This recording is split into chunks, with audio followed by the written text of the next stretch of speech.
Welcome to the Missionary Mobilization Podcast, a resource for Christian leaders who want to increase the number of missionaries around the world. This podcast is a ministry of the Center for Missionary Mobilization and Retention at Trinity Bible College and Graduate School. Visit us online at missionarymobilization.org. Now, here's your host, the founder and director of the Center for Missionary Mobilization and Retention, David Jacob. Hi, everyone, and welcome to another exciting episode of the Missionary Mobilization Podcast. Our goal is to equip and encourage mobilizers and missions pastors from around the world. Please don't forget to subscribe to the podcast on your favorite app, and if you'd give us a 5-star rating on Apple Podcasts, that would help us to reach more listeners. We'd love it if you would share this podcast with a friend and let us know how you like the show or if you've got any suggestions for show topics. Just email us at hello@missionarymobilization.org. Today's show is sponsored by Nations Coffee. You can check them out at nationscoffee.co to order some freshly roasted beans that ship right to your door. And here's the cool thing about Nations Coffee. $1 from every bag sold goes towards unreached missions efforts, including our own ministry. So who knew that you could help reach the nations with a cup of coffee? And this is good coffee too. We've had it. It's the official coffee of the Center for Missionary Mobilization and Retention. So just visit nationscoffee.co. Our topic today is defining missions, and our guests are Denny Spitters and Matthew Ellison. Denny is Vice President of Pioneers USA. He leads a church partnerships team of 10, has served in many staff roles as worship, missions, and small group pastor, and understands the significance of missions in the local church. During his vocational ministry, Denny served on the staff of 2 megachurches, directed a parachurch ministry, and helped plant several churches. He also spent 15 years as a business owner, and he served now with Pioneers for the past 15 years and has been married to his wife Nancy for 49 years. Matthew Ellison was rescued by Jesus when he was 23. Shortly after, he found himself in Ghana, West Africa, on the first of what would be many ventures to the mission field. In 1993, he began serving at Calvary of Albuquerque in New Mexico, where he attended and graduated from their school of ministry. He worked as the missions pastor at Calvary for 9 years, developing and launching a strategic church-wide missions ministry. There, he founded an international short-term mission ministry called Lifeline Missions that gave thousands across the country the opportunity to experience the mission field firsthand. Through these ministry opportunities, he became extensively involved in short and long-term mission endeavors in countries around the world.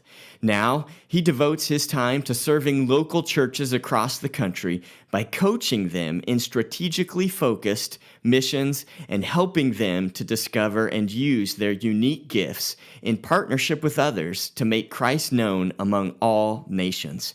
Matthew is the Chief Ministry Officer and co-founder of 1615 and currently lives in Albuquerque, New Mexico with his wife Renee and their 3 children.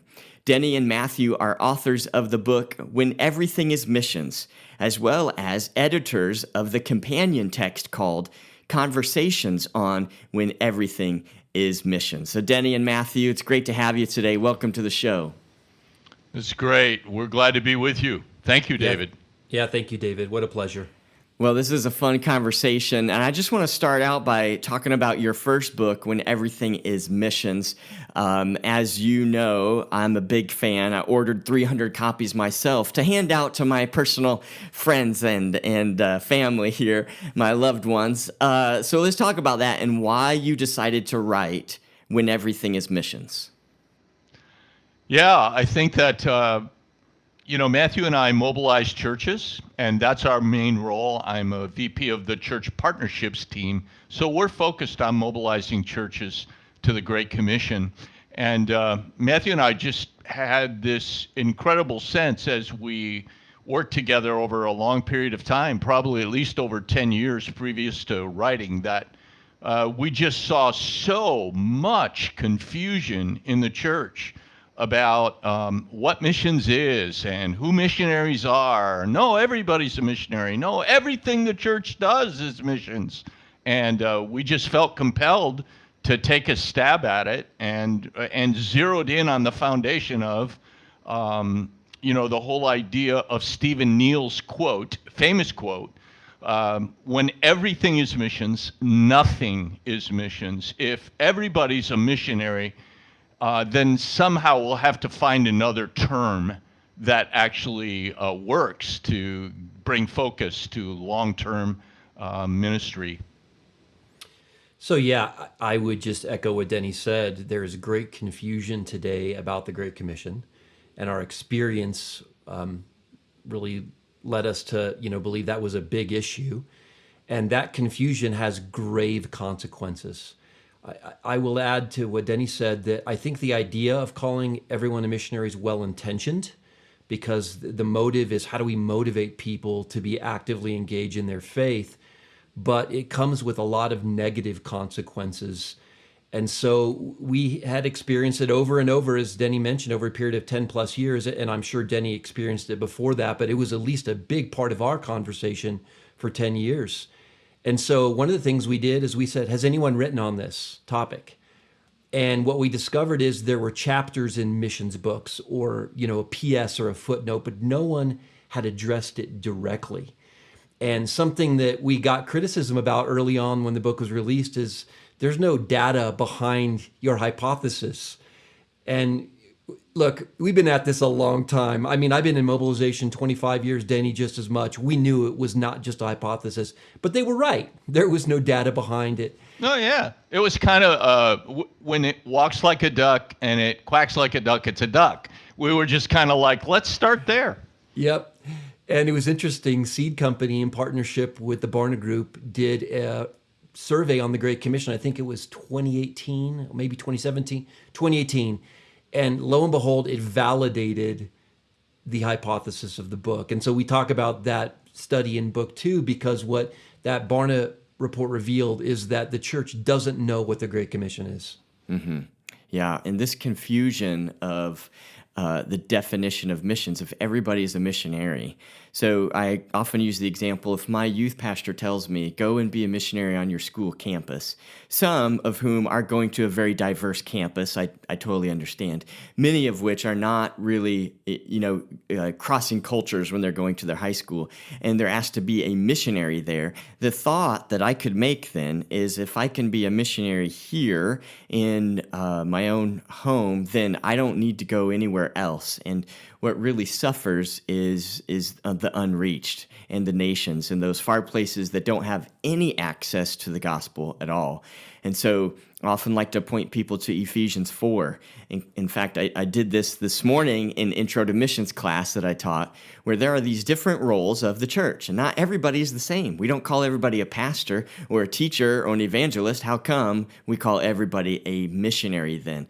And so I agree with you that while the motive is very good, we have to really be careful about the language that we use so that we're not causing this confusion. And so let's get to that second book called Conversations on When Everything is Missions, just published a few months ago. How did this book come about? Yeah, it's interesting. I was reached out to by Rick Wood, the editor of Missions Frontiers, which is the publication of Frontier Ventures. And that publication, my goodness, I think it's been out for 20 plus, maybe 30 years. I'm not sure. Long time. It's still widely read. And so Rick Wood reached out to me and he said, I read your book. And he said, I've been wanting to do an edition of Missions Frontiers on this topic. So I called Denny up. I said, hey, they'd like to focus in on this topic when everything is missions. And they've given us basically editorial license. Rick said, look, you can choose almost all of the articles, run them by me, make sure they're approved, all the authors. And so Denny and I reached out to our network, J.D. Payne, David Platt, Dr. Pam Arland, Jeff Jackson, many others. And when it was done, we were just so pleased with the result. And Denny and I had a conversation and we said, we have book 2. I mean, it's already been written for us. So basically, it was the Missions Frontiers edition that led to the idea. And then we added probably 6 or 7 additional authors for the actual publication of the book. But really, it was the quality of the content and the idea, too, that it wasn't just our voices, that 15 other voices had been added to the conversation, validating this idea that not everyone's a missionary. So, it was kind of a serendipity, I guess, how book 2 came about. Yeah.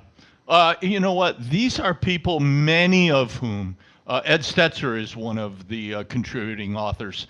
These people have poured into us in the sense that they have mentored and coached us in some way. They've been huge contributors within the body of Christ in their niche, and we felt like we wanted to continue the conversation and the dialogue. And so our way of going about it was to kind of surface some of the issues behind this and give them license, in essence, to speak to it. We might have been editors, but our editing was much more the, oh, you forgot to dot the I there. It really didn't have a lot to do with content so much as it did was telling them, hey, here's the parameters to write, and give us your heart on these issues and what you feel that God would like you to speak to it. So this is actually a very encouraging book, I think, that many people will benefit from. Absolutely. And I want to dig into some of the chapters a little bit by some of the authors that you mentioned. If you can talk to us a little bit more about the contributing authors and a little bit about what they wrote on and why maybe they wrote on that specific topic. Yeah, I'll just start with J.D. Payne. J.D. Payne actually has the first chapter, and the book is divided into 3 sections, okay? And the first section is basically, how did we get here? What were the processes to get here? And then the second is recalibrating our thinking, and the third is the challenge.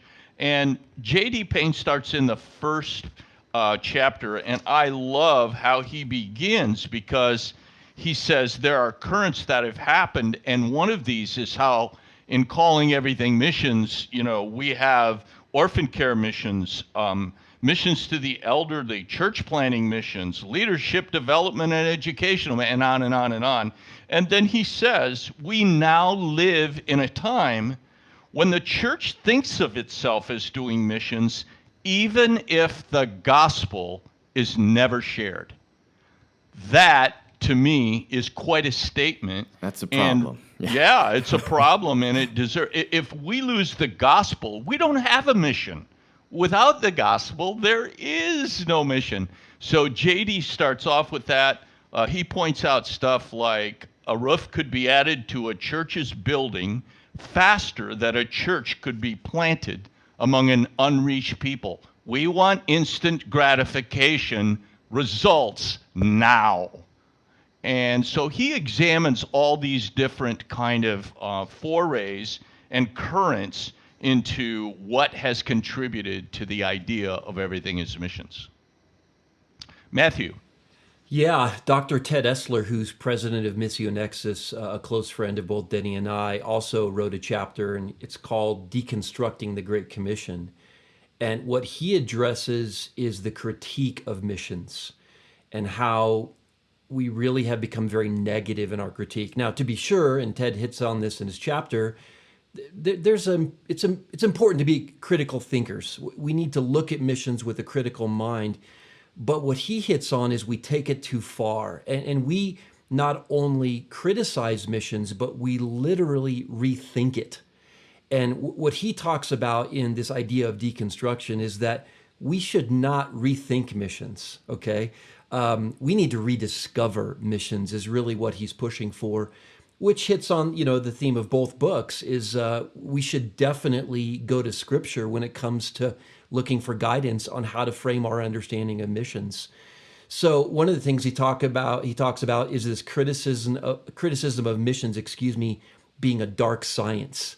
And I think that's a really interesting terminology there. And he hits on the criticism that missionaries have done so much harm. In our deconstruction of the Great Commission, missionaries have done great harm. And of course, no surprise, he surfaces the Woodbury study that shows, in fact, that missionaries have brought the greatest social transformation and change.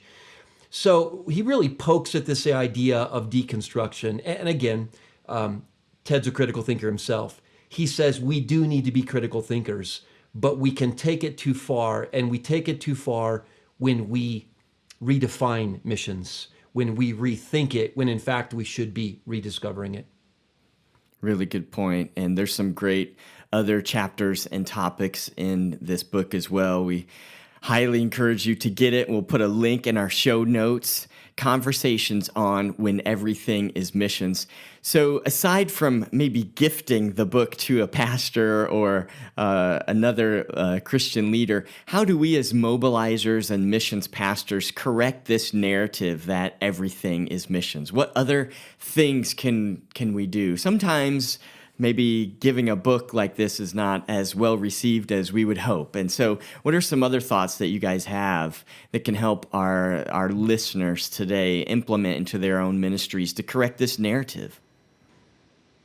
Well, I'll jump in on that one. When Denny and I were writing book one, we're both big fans of Braveheart. I have to watch it once a year just to, get invigorated and stir me up. And it's funny how God uses something like that to actually enlarge my passion and strengthen my passion for missions. But you recall the scene when William Wallace is going to go out and do the negotiations. He's really not going to negotiate. He's going to pick a fight. And, he leaves his friends and they say, "Where are you going?" And he says, "I'm going to pick a fight." And then his friend says, "Well, we didn't get dressed up for nothing." And, Denny and I knew when we wrote the book that we'd be picking a fight, okay?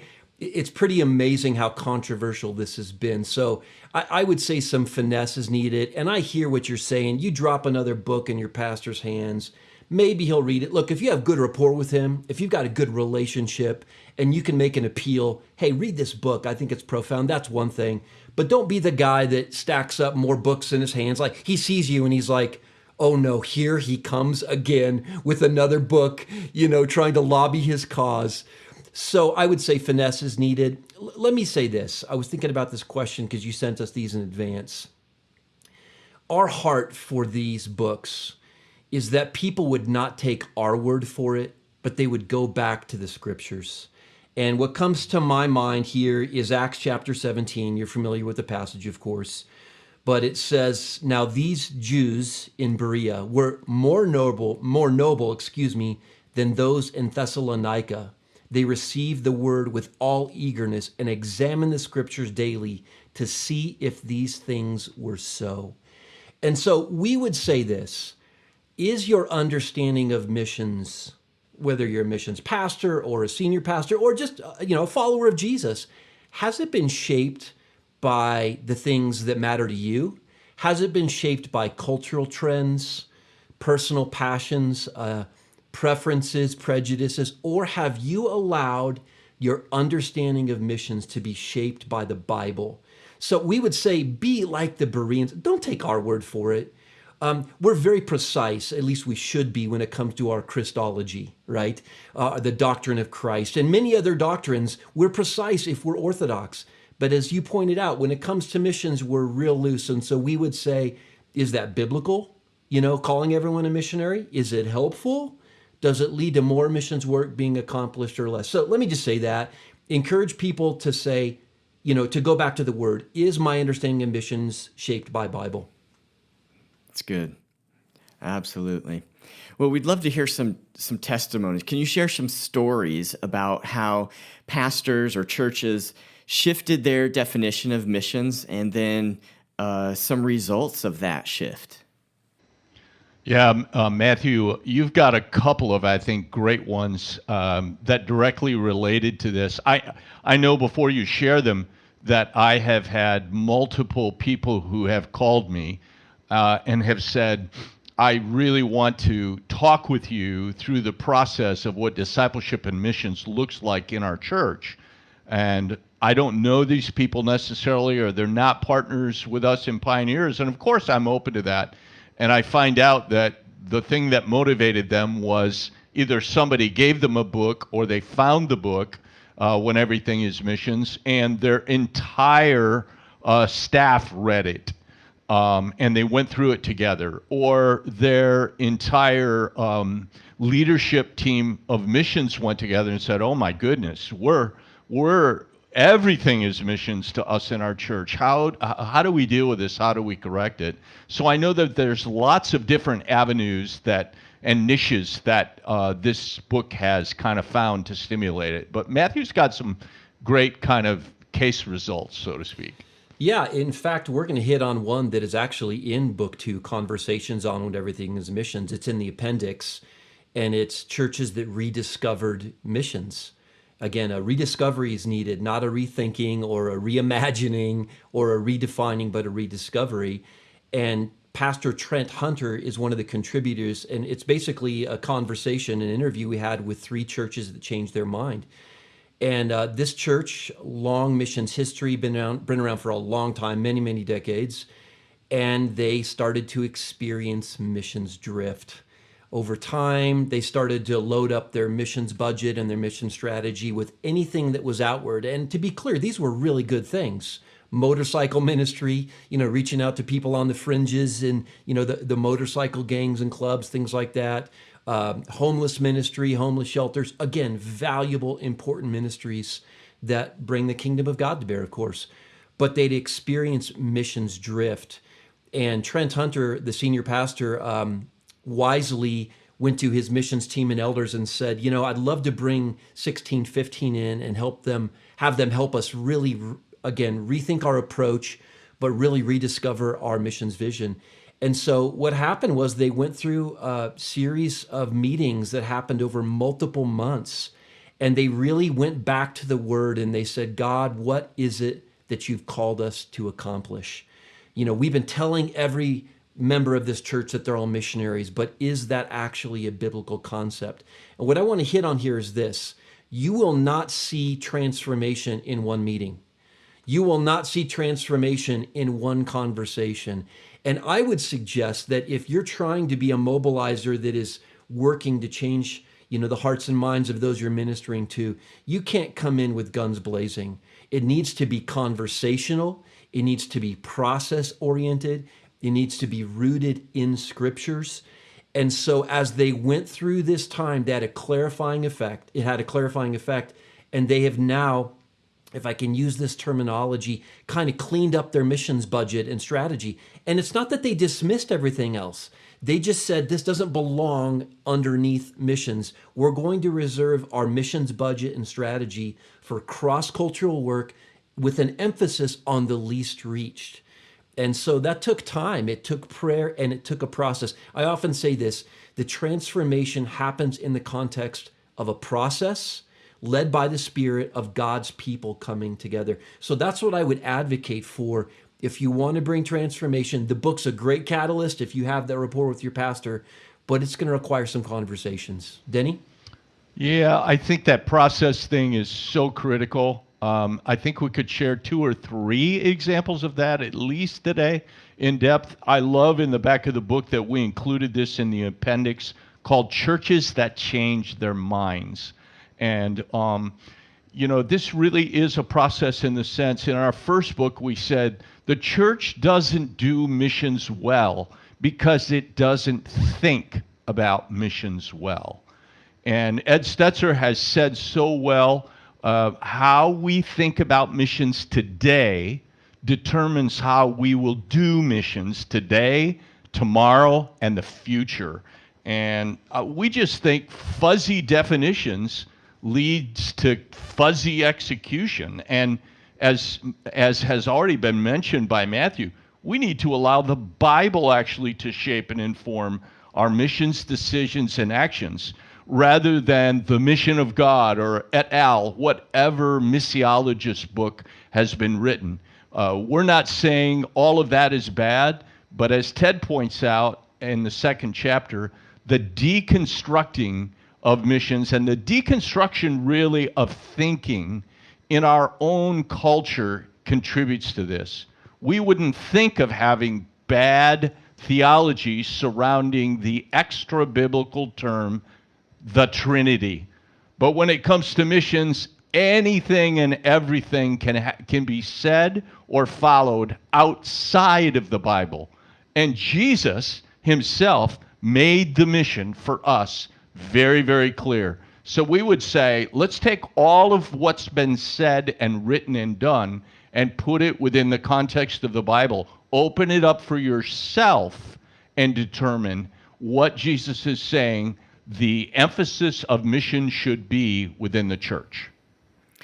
Absolutely. And I've had, pastors talk to me about Acts 1:8. And if we can divert from our script here a little bit, guys, just because I think this is a very important thing to talk about, in that where Jesus said, "You will be my witnesses in Jerusalem and Judea and Samaria and to the other ends of the earth."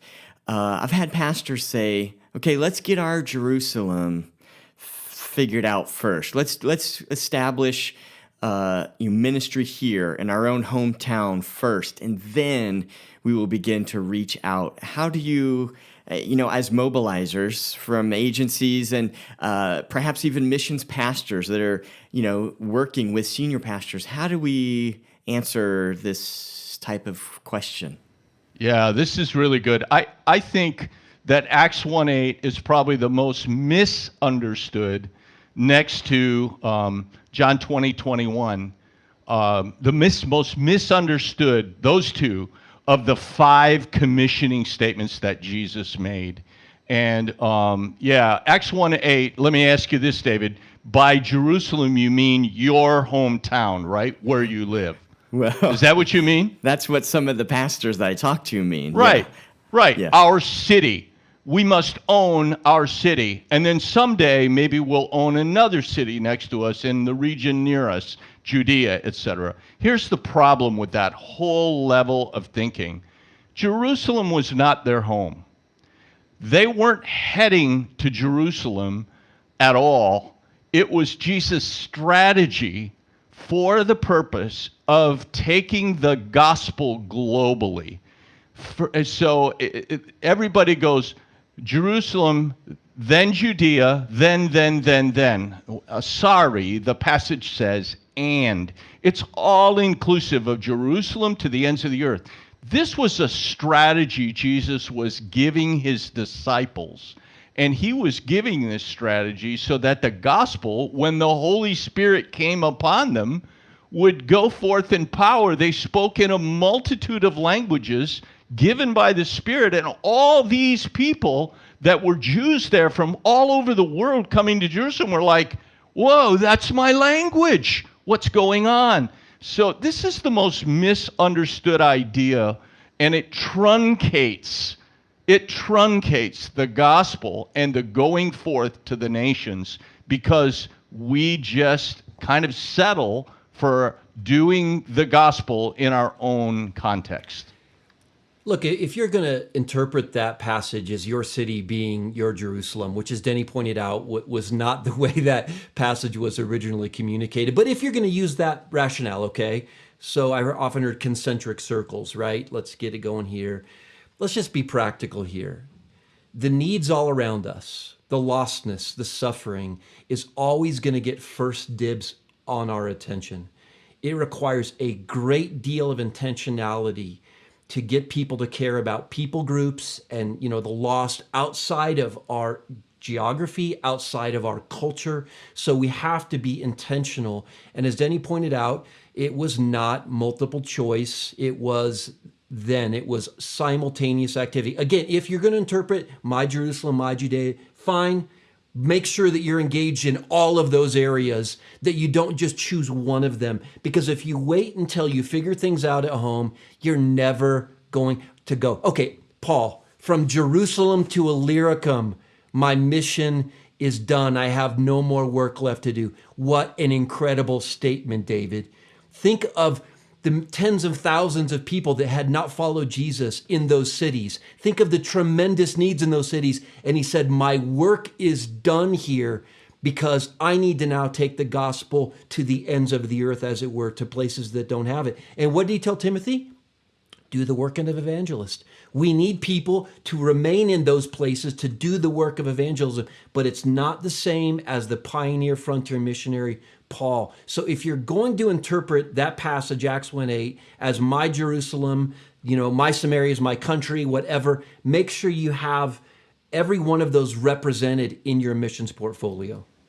Yeah, and if I can just add this one thing, I think part of what is getting is a problem here is the idea of the difference between evangelism and missions. So if I can offer this up, is there a difference? There's a big difference between evangelism and missions.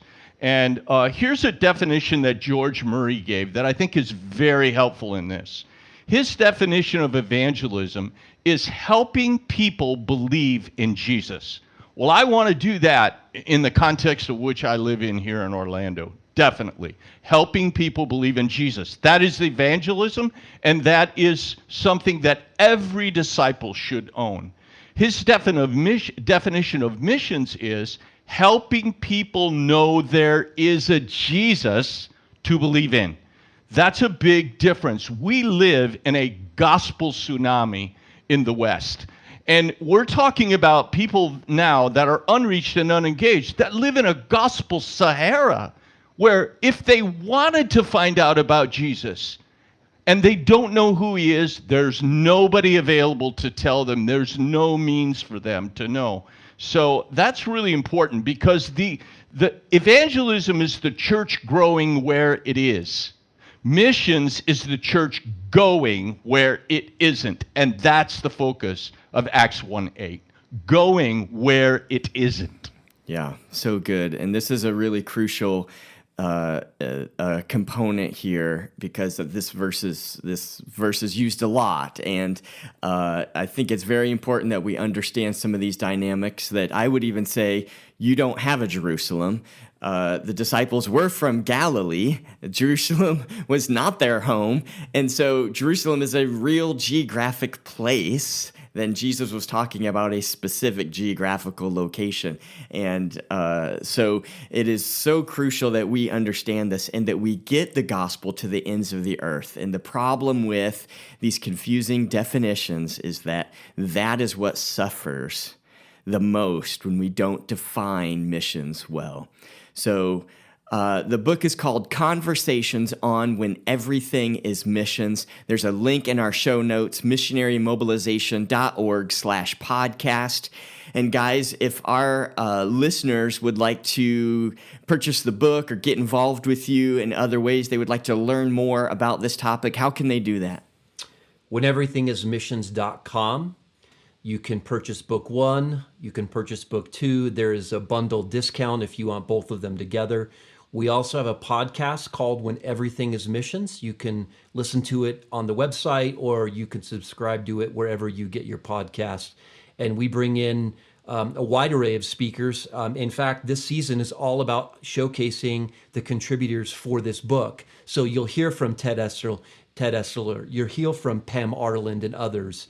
So yeah, visit that. That's a great place to go to.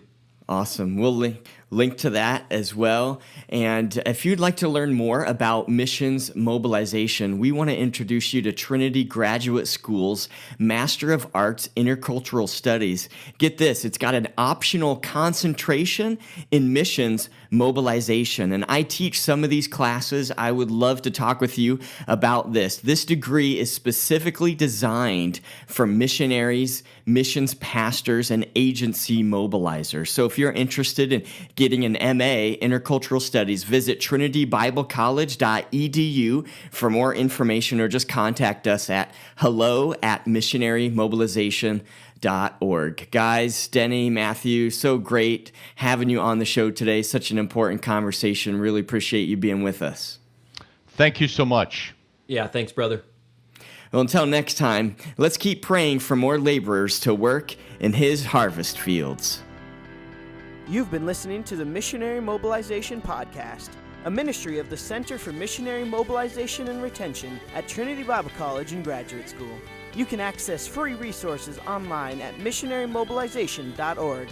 Also, follow us on Facebook and Instagram at Missionary Mobilization. Thanks for listening.